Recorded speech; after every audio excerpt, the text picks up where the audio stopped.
Hello everyone. Thanks for joining me. Find a cozy spot, take a breath, and let's just slow things down for a bit.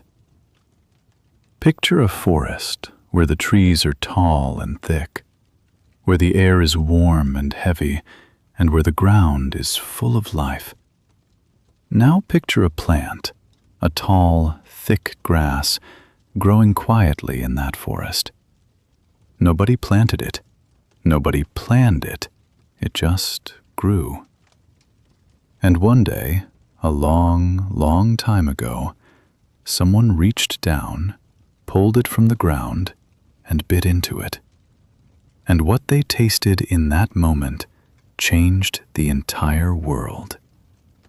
This is the story of sugar. It is a story about discovery and adventure, about power and pain, about empires that rose and empires that fell. It is a story that started in a jungle 10,000 years ago, and it is still happening today, right now, in your kitchen, in your cup, in the food you eat every single day. So sit back, breathe slowly, and let this journey begin. Welcome to Storyline English. Long ago, about 10,000 years ago, on a beautiful island called New Guinea, deep in the warm South Pacific Ocean, something very special happened. The people who lived on this island were simple people. They did not have cities or machines. They lived close to nature, and they knew the land around them very well. One day, someone noticed a tall, thick plant growing wild near the trees. It had a long, fibrous stalk, and it stood taller than a person. We do not know exactly who it was. We do not know if it was a man or a woman, a child or an elder. But we know what they did. They pulled the plant from the ground. They bit into the stalk, and they tasted something that no human being had ever tasted in that pure, concentrated form before. It was sweet, deeply, naturally, beautifully sweet. This plant was sugarcane, and for thousands of years after that first discovery, the story of sugar moved very, very slowly. The people of New Guinea and the nearby islands simply chewed the raw cane for energy and enjoyment. There was no cooking, there was no processing, there was no trade. Just a person, a plant, and a moment of pure sweetness. But slowly, quietly, like a river finding its path, sugar began to travel. It moved from island to island, carried by people who migrated across the Pacific Ocean. It spread through Southeast Asia, passing from one generation to the next, one village to the next. And then, around 3,500 years before the birth of Christ, sugarcane arrived somewhere new, somewhere that would change its story forever. It arrived in India. And what happened next? That is where the real journey begins. India was a land of great knowledge. The people there were farmers, thinkers, and healers. When sugarcane arrived on the Indian subcontinent, they did not simply chew it like others had done before them. They studied it. They worked with it. They asked a question that changed history. What happens if we crush this plant, boil the juice, and let it cool? The answer was extraordinary. When they boiled the juice of the sugarcane and let the liquid slowly cool and dry, something magical happened. The liquid turned into small, rough, brown crystals. Solid sugar. For the first time in human history, sweetness could be held in the hand. It could be stored in a pot. It could be carried on a journey. It was no longer tied to a stalk growing in the ground. India had invented sugar as a product, as something that could be kept, shared, and sold. The ancient Indians called these crystals khanda.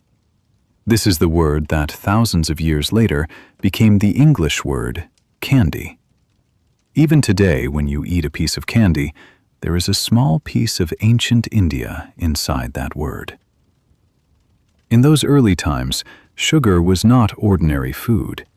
It was considered sacred, almost holy.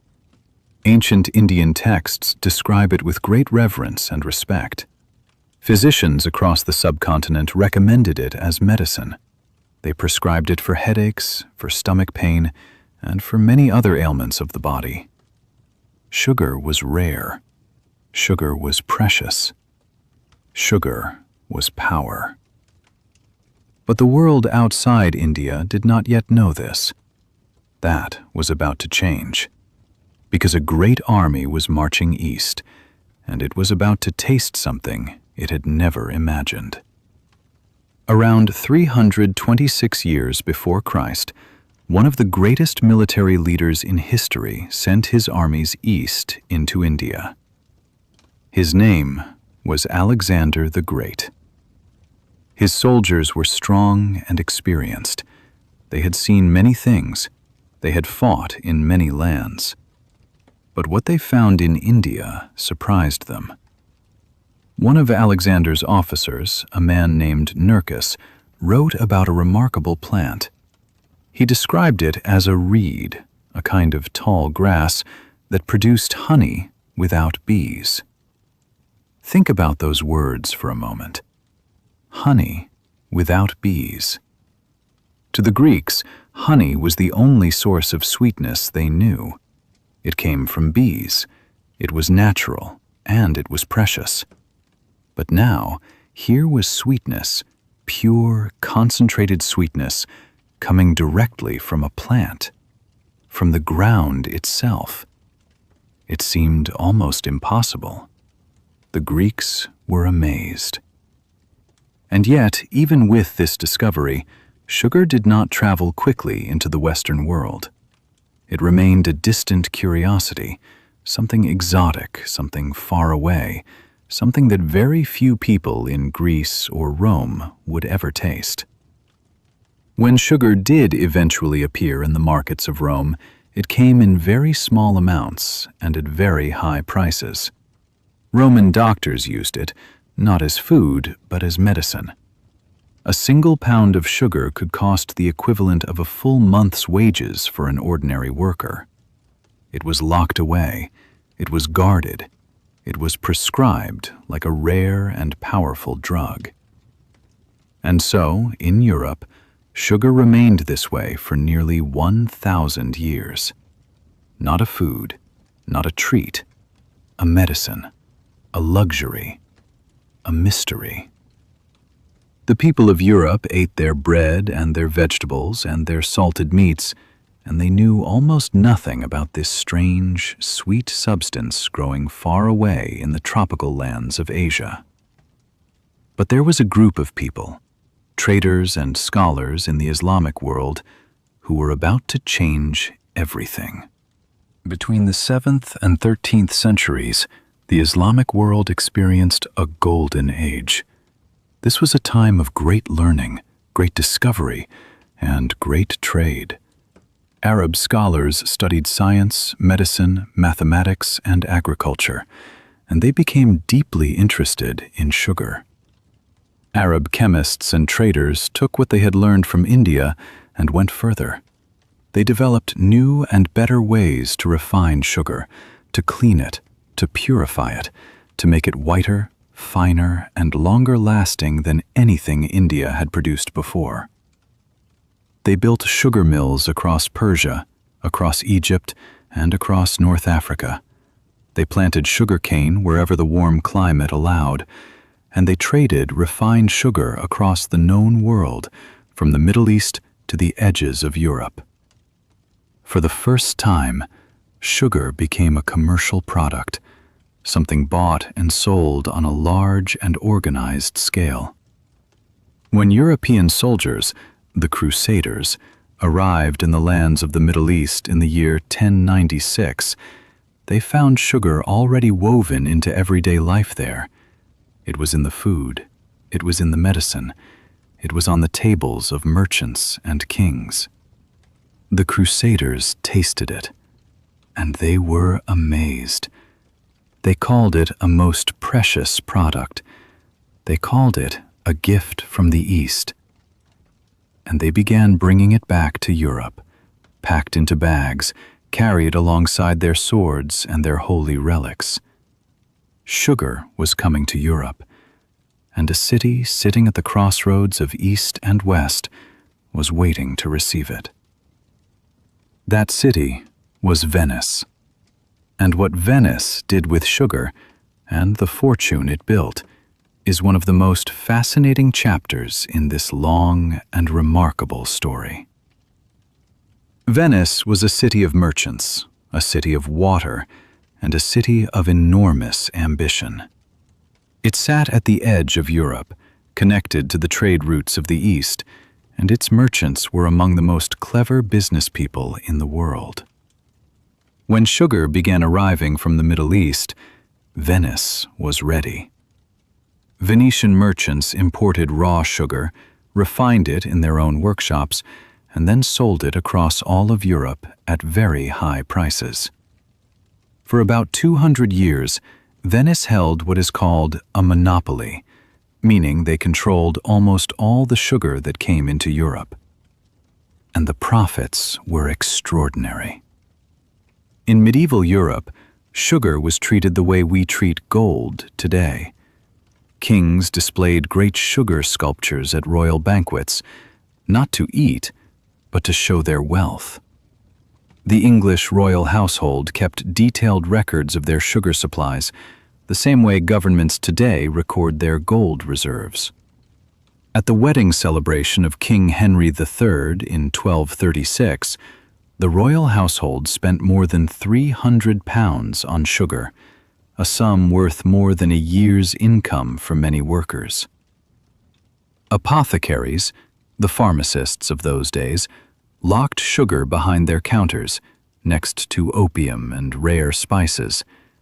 It was prescribed for coughs, for sadness, for weakness of the body. If you could afford sugar, you were someone important. If you could not afford it, you almost certainly never tasted it. But there was a problem, a very serious problem.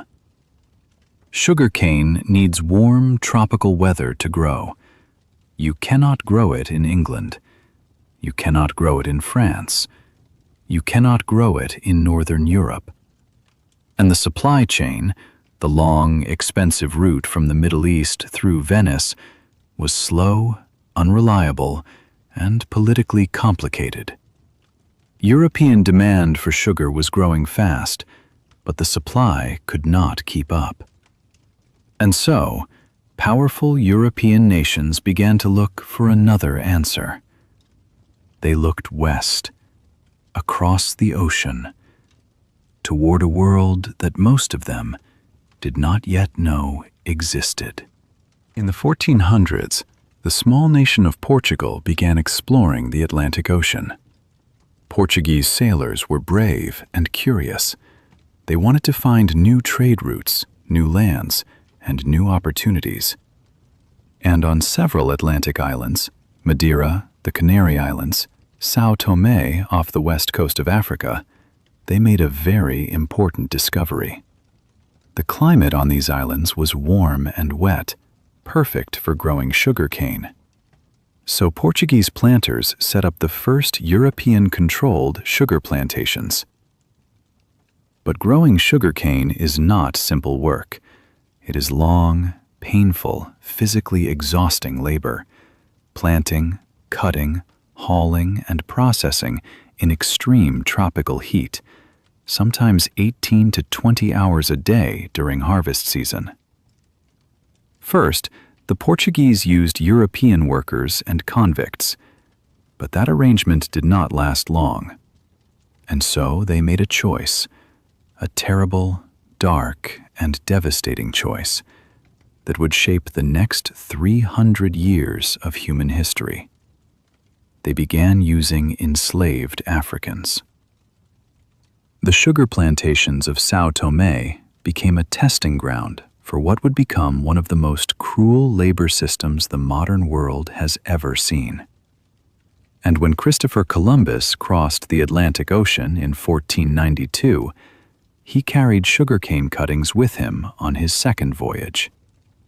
The Caribbean islands had the perfect soil, the perfect climate, and Europe's hunger for sugar was only growing. Sugar was about to explode across the Atlantic world. And the human cost of that explosion, the suffering it caused, the lives it destroyed, is something that history must never forget. The process of making sugar was hard and dangerous from the very first moment. After the cane was cut by hand with machetes in the hot tropical sun, workers had to carry the heavy stalks to grinding mills within just a few hours, because the juice inside spoiled quickly. These mills operated day and night during harvest season, powered by oxen, by water, or by the wind. Workers who fed the stalks into the rollers risked losing their fingers, their hands, or their arms. Plantation owners kept sharp tools nearby so that a trapped limb could be cut away quickly before a person was pulled completely into the machine. After the grinding, the juice was boiled in large copper kettles over roaring fires. Each kettle was hotter than the last. The room where this boiling happened, called the boiling house, reached temperatures above 50 degrees Celsius. Burns from the bubbling molten sugar were constant. The work never stopped, and the people doing this work were enslaved. They had no choice, no freedom, and almost no hope. Between the 1500s and the 1800s, roughly 12 million enslaved Africans were forced onto ships and transported across the Atlantic Ocean, a horrific journey called the Middle Passage. A very large number of them ended up on sugar plantations. The conditions were so brutal that the average life expectancy of an enslaved person on a Caribbean sugar plantation was only 7 years after arrival. 7 years. Plantation owners calculated that it was cheaper to work people to death and then buy new enslaved people than to provide them with humane living conditions. Sugar did not simply benefit from slavery. Sugar drove slavery. It was the economic engine that made the entire transatlantic slave trade profitable. This is one of the darkest truths in the history of the world, and it begins with a single sweet plant. By the 1700s, sugar had become the most valuable commodity traded in the Atlantic world. It was worth more than tobacco, more than cotton, more than coffee. The prophets built great mansions in London and Paris. They funded navies and paid for wars. European nations, England, France, Spain, Portugal, and the Netherlands, all competed to establish sugar colonies in the Caribbean and South America. Tiny islands like Barbados and Jamaica became the most valuable pieces of land in the entire British Empire. More valuable, at certain moments, than all the North American colonies combined. England became especially obsessed with sugar. By the year 1700, the average English person consumed about 4 pounds of sugar per year. By 1800, that number had risen to 18 pounds.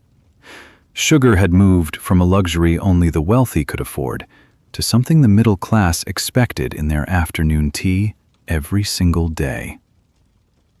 But sugar plantations also created something the colonial powers did not expect. They created resistance. On the French colony of Saint-Domingue, the island we now call Haiti, something historic and extraordinary happened. In 1791, hundreds of thousands of enslaved workers rose up together. They burned the sugar plantations to the ground. They fought a 12-year war against the armies of France, Spain, and Britain. And by 1804, they had won. Haiti became the first free black republic in the Western Hemisphere, and it was born from the ashes of sugar plantations. This revolution sent shockwaves through Europe. France lost its most profitable colony overnight, and Napoleon, who had dreamed of a sugar empire in the Americas, was suddenly forced to change his plans completely. That change, that one political and economic decision, would affect a land far to the north in ways no one had predicted. When Haiti was lost, Napoleon faced a serious problem. The sugar revenue that had supported his ambitions in the Americas was gone, and the British Royal Navy had placed a blockade on French ports, cutting off access to Caribbean sugar entirely. France needed sweetness, and it needed a source that it could control itself, a domestic source. And so Napoleon turned to science. A German chemist named Andreas Marggraf had discovered decades earlier that a common European vegetable, the beet, contained sucrose identical to the sucrose found in tropical sugarcane. Napoleon moved quickly. He ordered tens of thousands of acres of beet crops to be planted across France. He offered financial rewards to farmers who converted their fields. He established research institutions whose only purpose was to improve beet sugar production. And it worked. By 1813, France was producing millions of pounds of beet sugar per year. For the first time in thousands of years, tropical sugarcane no longer held a monopoly on the world's sweetness. This was a turning point in the story, a quiet but powerful one. Now there were two sources of sugar competing with each other: tropical cane sugar from the Caribbean and South America, and temperate beet sugar from European farms. That competition drove prices down and production up. By the middle of the 1800s, sugar was cheaper than it had ever been in human history. And cheaper sugar meant more sugar, in more products, consumed by more people, in more places around the world. The Industrial Revolution was just beginning. Steam-powered mills and faster railways made production even faster and more efficient. And then came one of the greatest partnerships in the history of food. Sugar found tea, and the world was never the same again. Britain had already developed a great love for tea, imported in large quantities from China. But tea, on its own, is bitter. It has a sharp, astringent taste that many people found difficult to enjoy. Adding sugar changed everything. Sweetened tea was warm, comforting, and easy to drink. And for the working class of Britain, people who worked long hours in dark factories and cold streets, a cup of sweetened tea became the great comfort of the day. By 1850, British workers were drinking an average of 2 cups of sweetened tea every single day. Sugar imports to Britain doubled between 1840 and 1860 alone. The British government actually lowered the taxes on sugar imports specifically to keep the working class fed, energized, and productive. Cheap, sweetened tea became the unofficial fuel of the British Empire. And sugar, the same substance that had once been locked behind the counters of apothecaries, was now flowing into every kitchen, every factory, every home. But there is something important to understand here. The reason sugar spread so quickly through the working class was not simply because it tasted good. It was because sugar provided fast, cheap calories. Factory workers putting in 12 to 14-hour shifts needed energy. Sugar delivered it faster than almost anything else. Industrialists loved this. A sugary cup of tea and a simple jam sandwich kept workers moving without the cost of providing real, nutritious meals. Sugar became the fuel of industrial capitalism. And as the 20th century approached, the relationship between sugar, food, and everyday life was about to become something no one in ancient India or medieval Venice or colonial Barbados could ever have imagined. As the 20th century arrived, sugar was everywhere. Coca-Cola was founded in 1886, and by the early 1900s it was selling millions of bottles every year, each one loaded with sugar. Candy bars appeared. Breakfast cereals went from simple oats to brightly colored, sugar-coated creations. The food industry discovered that sugar made almost everything taste better. It also made things cheaper to produce because sugar was now so affordable. By 1970, the average American was consuming more than 100 pounds of sugar per year. 100 pounds. That is roughly the weight of a large dog, consumed in sugar by every man, woman, and child every single year. But here is the part of the story that becomes very uncomfortable. The sugar industry knew there was a problem. As early as the 1950s, internal research at major sugar companies showed a strong connection between sugar consumption and heart disease. But instead of sharing this information with the public, the industry chose to hide it. In 1967, a sugar industry organization paid 3 scientists at Harvard University to publish a study that shifted the blame away from sugar and onto dietary fat. That study was published in one of the most respected medical journals in the world. And for the next 30 years, the public was told that fat, not sugar, was the enemy. Food companies removed fat from their products and replaced it with sugar. The result was a quiet epidemic of obesity, type 2 diabetes, and heart disease that affected millions of people. The full story of this deception was not uncovered until 2016, when researchers found the original industry documents. The sugar industry had used the same tactics as the tobacco industry, hiding the truth, creating doubt, and protecting its profits at the expense of public health. The discovery was deeply disturbing, and the story of sugar had grown darker than anyone expected. And so we reach the end of this long and remarkable journey. We started in a jungle in New Guinea 10,000 years ago with a simple person biting into a wild plant and tasting something sweet.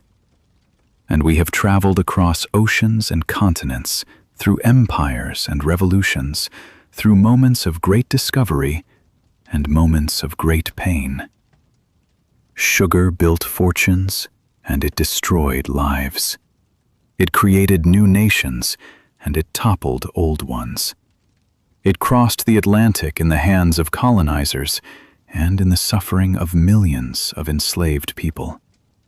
It fueled the British Empire, fed the factories of the Industrial Revolution, and quietly filled the shelves of every grocery store in the modern world. Today, worldwide sugar production exceeds 180 million tons per year, The average person on Earth consumes about 50 pounds of sugar every single year. And yet most of us never stop to think about what we are eating, or where it came from, or what it cost the world to put it on our tables. So what can we learn from this story? Perhaps the most important lesson is this: the things we take for granted, the small, everyday things, the things we barely notice, often carry the weight of an entire history inside them. Every spoonful of sugar in your tea, every piece of candy in your hand, holds inside it 10,000 years of human adventure, discovery, and consequence. And that is exactly why stories matter. Because when we learn the story behind something, we see the world more clearly, we understand it more deeply, and we become more thoughtful about the choices we make. Thank you for listening today. You have practiced your English, followed a long and complex story from beginning to end, and learned something real about the world. That is not a small thing. That is growth. And if you are learning English through stories like this one, I want to invite you to stay on this journey with us. Subscribe to Storyline English. Leave a comment below and tell me, what surprised you most about the story of sugar? And come back next time, because the next story is waiting, and it begins somewhere you would never expect.